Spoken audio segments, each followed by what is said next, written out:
আসসালামু আলাইকুম। Hello everyone. আজকে আমরা দেখাবো একটি ব্যাকো রেফ্রিজারেটর। এটা আমরা কাজ করতে আসছি মগবাজার। তো এটার প্রবলেম হচ্ছে ডিপে অনেক বরফ জমে যায়, প্রচণ্ড বরফ, তাই ডিপের কভার খুলে চলে আসে। তাই আজকে আমরা এটা মডিফাই করলাম।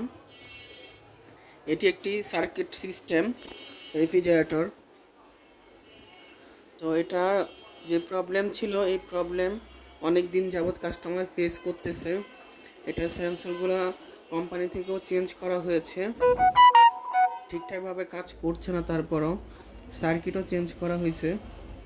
তো এখন আমরা আসলাম, তো দেখলাম যে এটা ডিপে অনেক বরফ জমে যায়, তাই এটা টাইমার সিস্টেম করে মডিফাই করে দিলাম।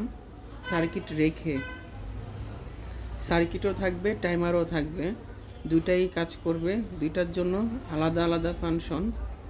সার্কিটের কাজ সার্কিটে করবে, টাইমারের কাজ টাইমারে করবে। তো এই ধরনের কোনো প্রবলেম যদি ফেস করেন আপনারা কোনো ফ্রিজে বা যে কোনো ব্র্যান্ডের ফ্রিজে, আমাদের সাথে যোগাযোগ করতে পারেন। তো আমরা খুবই দক্ষতার সাথে ফ্রিজগুলা মডিফাই করে দিতে পারি। আর যেই কোনো ফ্রিজের কোনো প্রবলেম হলে আমাদের সাথে যোগাযোগ করবেন। ওভেন, ফ্রিজ, এসি, হোম অ্যাপ্লায়েন্সের যে কোনো জিনিসই হোক আমাদের সাথে যোগাযোগ করতে পারেন। তো আশা করছি ইনশাল্লাহ এটা খুব ভালো ফিডব্যাক দিবে, কারণ আমরা খুব যথেষ্টভাবে চেষ্টা করছি একটি ভালো সার্ভিস দেওয়ার জন্য।